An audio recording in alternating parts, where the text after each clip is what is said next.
Hello, classroom spectators. So we're on take 2 here for those of you that are in the classrooms, but we are really happy to have Haidar Putra with us. And as I mentioned before, he is one of our youngest, or he is the youngest guest speaker. He only graduated high school 4 years ago, which is pretty cool. He is an undergrad student over at U of C, and his profs came to visit our school, and they could not rave enough about him and what he is doing, and his ideas there is definitely groundbreaking. So we are very honored to have you here today, and we look forward to hearing you share your story. Yeah, for sure. I'm excited to share my own story, and excited to see, maybe talk to some of you afterwards and see what your stories are. But yeah, so can I just get started, or? Yeah, go ahead. Sweet, yeah. Actually, before I start, I want everyone to close their eyes for a minute. So, yeah, everyone, even in the classrooms, I can't see you, but I'm trusting you. So, and I want you all to take a deep breath. So inhale through your nose and exhale through your mouth. Do it again. And then exhale. And then last one. And exhale. You can open your eyes now. I wanted to start my presentation with a deep breath, because personally that's been, if not one of the most important skills that I've learned when I was young.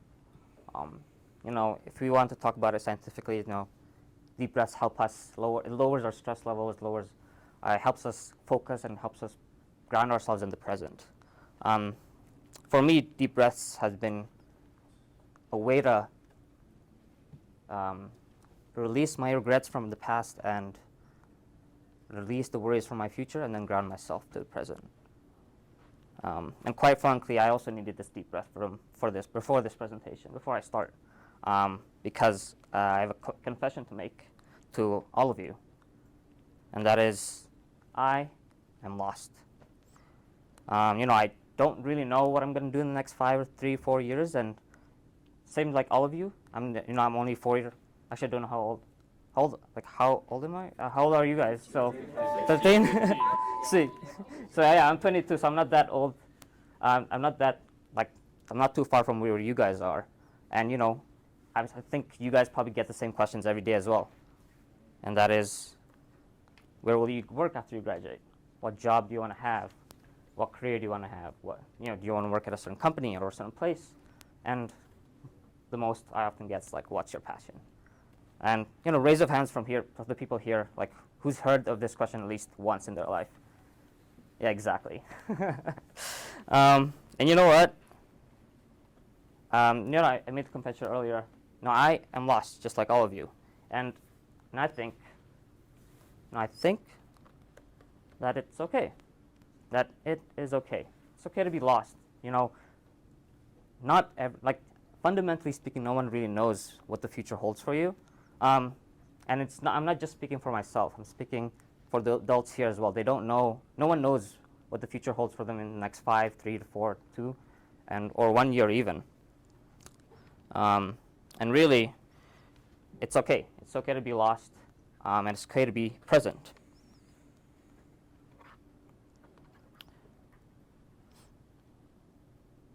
So, but being lost is not a bad thing. And who else are always lost? Adventurers, And I think, figuratively speaking, we're all adventurers of our own lives. We all have our own stories, and we're all trying to figure out things as we go. I grew up sort of being lost. So these are some of the countries that I lived in. I was born in Indonesia, and then at the age of 6, I went to Norway. And then I think at the age of 7, went to Qatar. I went to UAE at the age of 13, I think. I'm starting to forget now. And then at the age of 14, I went to Canada as a family. Then we went back, or not back, but we went to somewhere close to our original home, to Malaysia, when I was 15. And then at 16, I came alone back to Canada, and stayed under our foster family. So I grew up everywhere, essentially. And I realized that it's okay to be lost. It's okay not to know where you belong. And I think sometimes being lost is a blessing because it gives you a blank canvas. Because now that you're lost, there's so much uncertainty that you can kind of fill this blank canvas with your own imaginations, your own futures, your own stories, your own careers, and essentially what you want to do with your own life. And that's kind of what made the journey fun for me. And I think the science is also like that. If you love science, you should also love uncertainty because that's where new discoveries come from. And that's kind of one of the things that I've been able to work on most recently is some of my work with the HoloLens. So this is a 3D model. So you're actually looking at my home. Can't really make out what's there. But essentially, this is a 3D model of a geologic structure. And the initiative with this work was that, traditionally geology has been taught with physical samples, so samples we took from the field, or samples, or if not that, we'll take students out to the field. So they'll have to, prepare, we'll bust them there or whatever. But the department wanted to try something new. They wanted something more accessible for students because not everyone can go to those field sites. It can be very challenging to get people there, even like financially for the department and for the school. So they really wanted to try something new and try to implement 3D visualization in their curriculum. And my work with 3D visualization really started here. I actually, before I started this, and this is really pretty recent, this is me in the summer, like last summer. And before I got to work on this, I didn't really have an experience with 3D models. I didn't really have an experience with virtual reality. But, I thought it'd be fun. And I thought it'd be fun to learn. And that's kind of how I approach this. See if I can have a video show you what it kind of looks like. I wanted to live stream, but it doesn't connect today. But this kind of looks like that. You're actually in my bedroom, so you can actually see stuff in the background.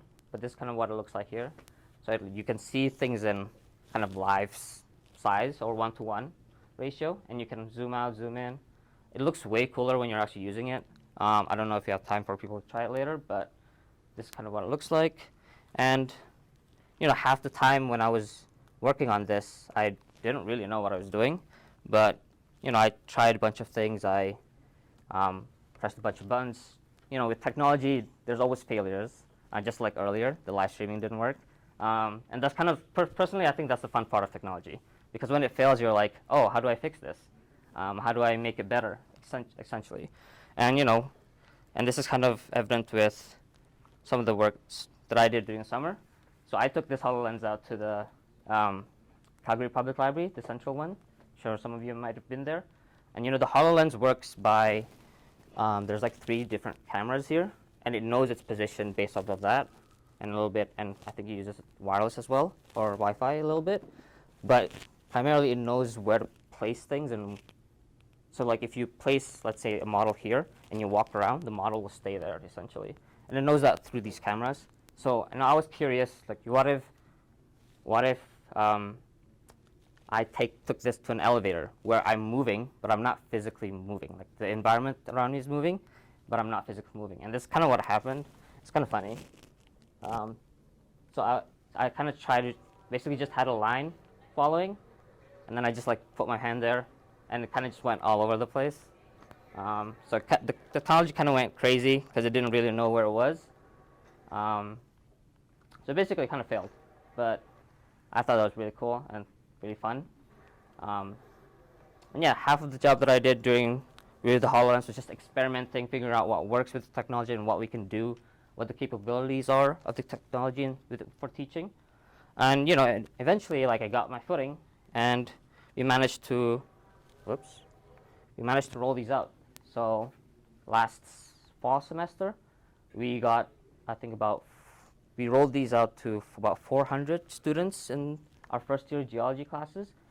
So this is the 3D models I kind of imported into the VR headsets, and these are students looking at the same model, so they can see the same thing and kind of share the same environment and understand and discuss what they're looking at together in a in the metaverse, essentially. And yeah, I thought it was pretty cool. You know, we're often so focused on figuring out what we want to be like when we grow up that we often lose sight of the present. You know, I think it's really important to be present, and as young adults, we're often pressured to figure out what job we want to have like as soon as possible. And I think that question is kind of misleading and sometimes a bit limiting, because sometimes we don't know what the future holds for us. Even if we have an idea of what we want right now, we are only putting our own perceptions of what that job has, and we won't really know what until we've actually tried it. You know, one of my favorite quotes. Who's watched Kung Fu Panda here? Yeah? Who's heard of this quote before? Yeah, exactly. This is this is one of my favorite quotes when I grew up. Yesterday is history, tomorrow is a mystery, you know, but today is a gift, and that's why it's called the present. Yes, Master Uguay. Yeah, Top G, OG. Yeah, and you know, I'm an immigrant child as well, so the choices I had growing up that I was given from my own parents was, you know, the typical engineer, lawyer, doctor, et cetera, and I'm sure some of you might have gotten that as well.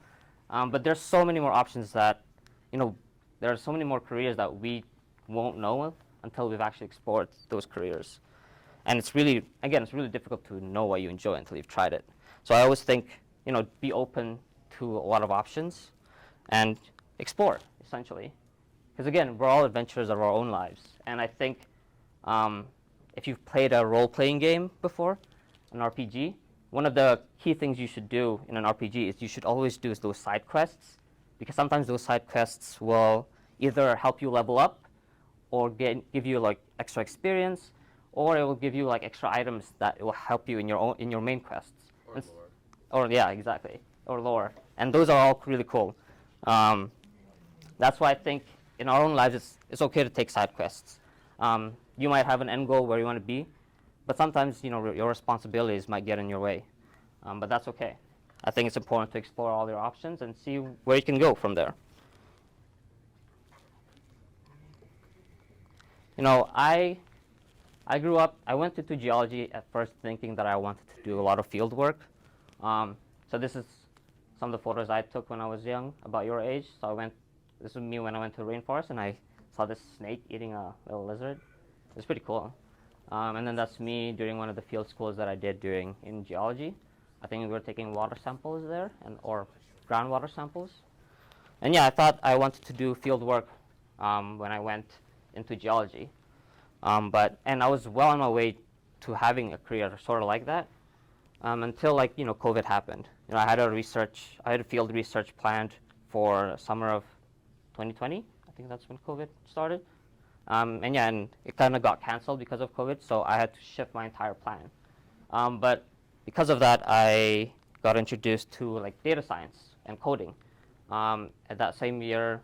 And again, before I even started this project, I didn't even know what I knew what coding was, but I'd never touched it before. So in that first summer, I spent like a month or two just learning how to code, learning how to use Python. And you know, it was really fun, but I was kind of just delving into the unknown again. But during the summer, I got really invested in Python. It's kind of what I've been using for the past 2 years in my projects, even in my workplace right now. So this is kind of the honors thesis that I worked on. I basically just spent hours building numerical models, simple, complex, just to predict kind of chemical reactions within the subduction zone, and then see how it connects to the 2011 earthquake. But I used Python for all of that. And I didn't really think I was gonna enjoy using Python, but I really enjoyed it. And I've spent a lot of time working on it, and now I've gotten sort of good at it, but probably could learn more. Yeah, so throughout 2 summers, I was working on, basically building these models. And you know, it's this one shift in my plans kind of introduced me to this intersection between geology and technology. And it's kind of where sort of my passion lies. I'm still a bit unsure where I want to be. But yeah, this is kind of what I'm really having fun with right now. And I kind of took this to my workplace as well, where I'm currently doing a co-op position, and in my co-op position, I'm helping field geologists predict the geology using softwares and building or fixing code to like automate some of their workflows. And I really enjoyed kind of this, but without COVID, I wouldn't have kind of discovered this area of interest that that I thought I didn't have, essentially. And sometimes, again, sometimes the fate of our own future is not in our hands, and I think, sometimes it's hard. If you have a goal, it's hard to reach it if you don't have the right environment, circumstances, and connections. But there's a saying in my religion, which I'll paraphrase here, is like, if you pray for something, God will answer in 3 ways. He'll answer it immediately or soon. He'll answer it, but he'll delay the answer, or he will not answer it, but he'll give you something that's far greater. He'll give you something that's far greater, essentially. And whether you believe in religion or not, I think the statement holds true, or the lesson holds true, and that's sometimes you need to be patient. So if a door of opportunity closes on you, it's not really a thing of worry. I think it's important to be patient and be open to other options, essentially. And I think the other issue that I have with this question is it puts so much of our own self-worth into our careers, and I think we're much more than our careers. We're human beings. We have characters. That's why I think the more important questions that I want to ask all of you is, what type of character do you want to play in your own story? Do you want to live a stable life? You want to have a loving and compassionate family? Or do you want to be challenged every day and grow every day, essentially? Do you want to live a life of growth? Or do you want to travel? Do you want to live a lifestyle where you travel the world and get to see and explore different things? Or do you want to, there's so many options out there. And I think this is a much better question to ask yourself than the type of job you have, because sometimes the type of job that we get is not within our control, but how we react to our own stories is within our control. And for me, I wanted to live by 2 values, and those 2 values are experimentation and sacrifice. So I kind of talked about experimentation a little bit earlier. I have a lot of fun just failing, essentially. And with technology, there's so much room for failure, but there also means there's so much room for learning and so much room for uncertainty, and it makes life pretty exciting. So with my work with coding, with my co-op position, my mixed reality, I feel the most alive when something goes wrong, essentially.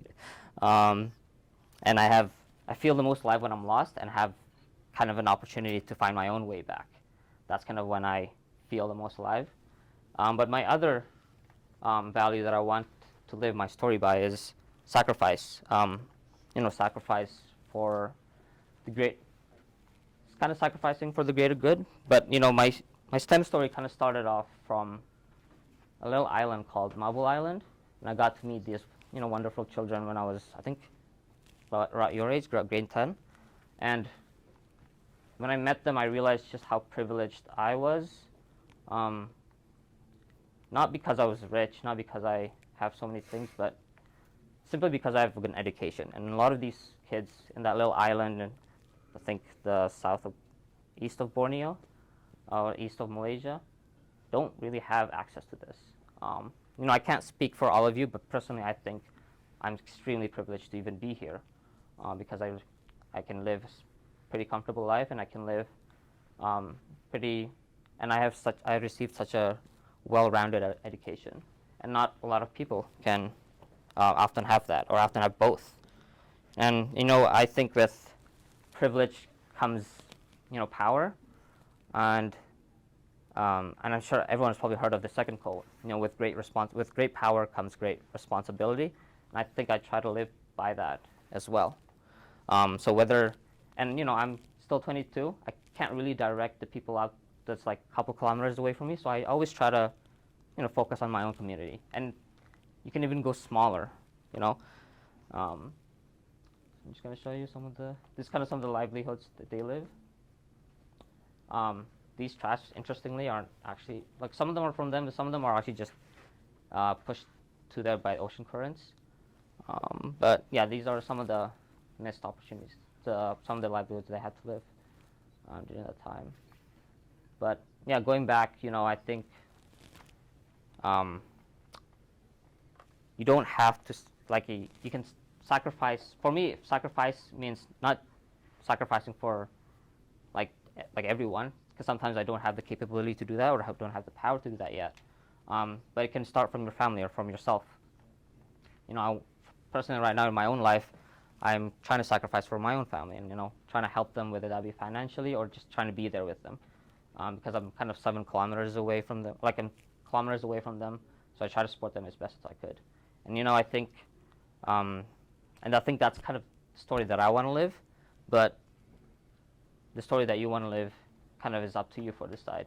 It's up to you guys for you to decide. So, and yeah, I'm not here to tell you that I've lived extremely successful careers, because I'm still at the start of my own career. I'm very similar to many of you here, but I'm here to share you and to tell you that it's okay to be lost, and it's okay to still figure out what you want to do. But most importantly, I think it's really important that you're exploring all of your options and trying new ways of doing things, trying to find what you have fun in doing, and trying to find where you want to be. But it's also okay to be pushed by your own responsibilities. In a role-playing game, sometimes we have to meet our basic needs first. So who's here? You guys know Minecraft? If you play survival mode, you can't build until you've eat and slept, right? Or else there's phantoms chasing you and monsters chasing you. So the rule stays true for us as well. So sometimes you need to meet your own basic needs first before you can reach for something greater. And that's completely okay. So that's the end of my presentation, and I hope you guys enjoyed it.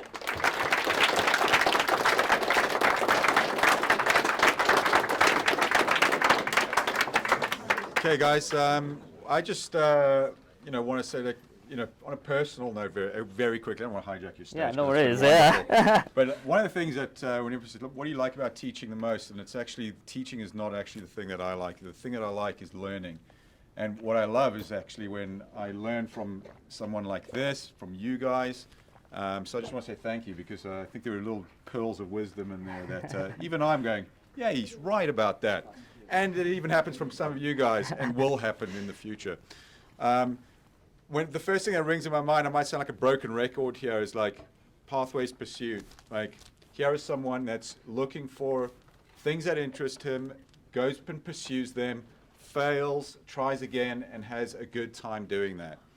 That is pretty much what we're putting in front of you guys with the Pathways Pursuit. So please constantly be thinking about, what is the thing that's going to get me inspired to try and pursue as well. I think it's, you don't mind taking a few questions? Yeah, I'd love to take a few Anyone questions. got maybe some questions? If you don't mind using the microphone, sure, no and passing that around, guys. Okay. So, hypothetically, with the metaphor of side quests, what's a good way to say, find those? In your Find? life? Yeah. Oh. For me, it's it's going back to that, exploring your options again, because I think there's so many more opportunities out there. Sometimes you just kind of search it. And I think, for me, when I moved here alone to Canada, I was about to be enrolled to Churchill, but I didn't quite like the programs they have there, because I really wanted to focus on environment and stuff like that. I did a quick Google search, essentially, see what schools they had, and I actually ended up convincing my parents to go to enroll in an online high school, and then take my options in that little career and technology center, where they had an environmental program. So there's so many opportunities out there. Sometimes you just have to do a quick Google search, or your teachers, your mentors, they know a lot. They have a lot of connections, so feel free to ask them as well. And I think I'm sure they have something in store for all of you. So I think that's very cool. Thank you. yeah.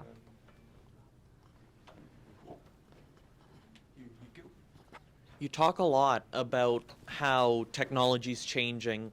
How do you think, like, the technology you're using, the technology others are using, how do you think that's going to change how we learn about our environment? Yeah, so I'm glad you brought that up. I didn't get to mention it. But one of my siblings is autistic.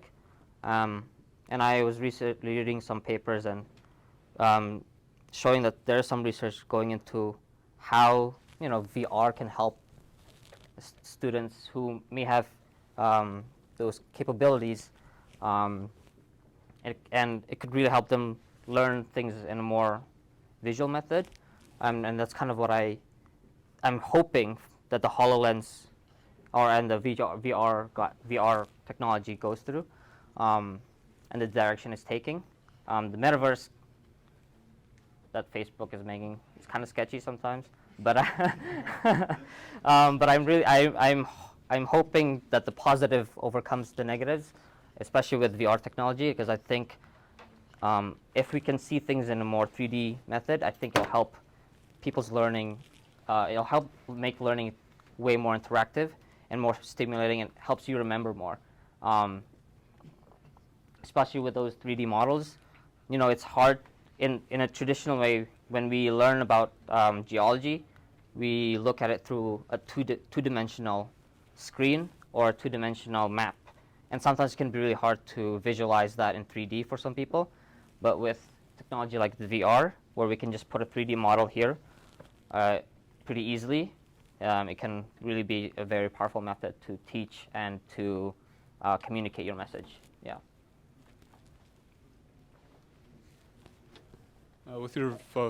When you knew that you wanted to do something with the environment, with all the options, why did you choose geology? I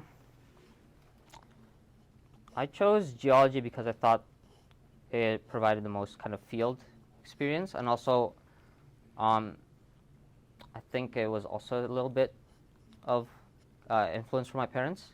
I think my dad had a little bit of work. I don't think directly, but he knew people there. So I kind of took a bit of influence on that, but I think I was debating between environmental science and geology, and I ended up taking geology and then kind of stuck with it. But yeah, it was. I don't know how I chose it. It was kind of. It's basically because I thought I'd spend a lot of time in the field, and I thought those opportunities would be more present for me in geology.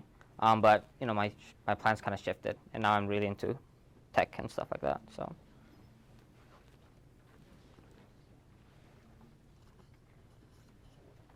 What would be your most and least favorite parts of your journey here so far? Oh, that's tough. I think the most favorite part is just being able to explore all the different options that I've kind of been exposed to. I was privileged enough to have so many good connections, so many professors who kind of took me on and kind of mentored me. For me, it's meeting all those people, meeting new friends, meeting new faces. I thrive on the novelty of the unknown, or learning new things. So meeting new guys here is something that I really enjoy, and meeting new faces and learning new things is something that I really enjoy. Something that the least likely thing that that's tough. I think it'd be when my responsibilities conflict with what I want to do. But sometimes you kind of have to put your responsibilities first before. Yeah. Can you explain that more? Sure. It's so when I got here, I was 16. I stayed under a foster family because my parents couldn't find a job here, but I really wanted to study here. So I spent about 2 years away from my family. And then when I reached 18, I think my younger brother, who was 14 at the time, so he was grade 9, also wanted to come here. So when he came here, I became his legal guardian. So I spent about 4 years. For the last 4 years, I was kind of sort of raising him, but also just helping him out as he was here. So, and that limited me to some of the things that I could do. Is I couldn't leave the country if I wanted to. I love to travel, but I had to stay here to, you know, take care of family, and I think that's okay, and I think that's a good thing as well. So. Yeah, go ahead.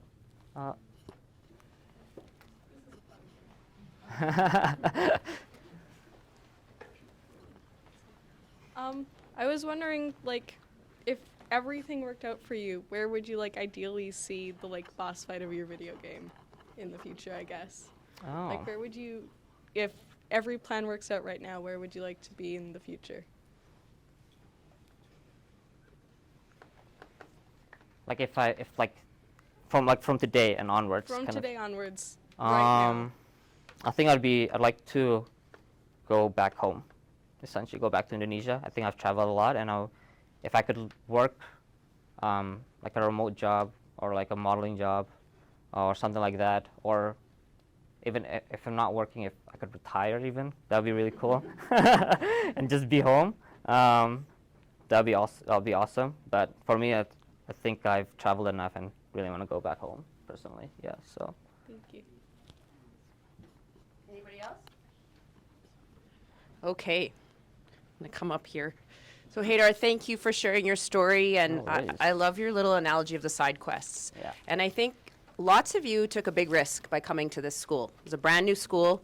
You had no idea, for most of you, what it was going to be about. Some of you were with us in grade 9, but still, it's high school, right? Some of your friends are at big, huge schools doing this and that, and you took a big risk here. But it's a pretty amazing side quest, and we hope that you have a ton of opportunities, and we believe that you are here because we can give you those opportunities that you would not get at a regular school. So take advantage of the amazing students around you. Some of you just blow me away with your knowledge.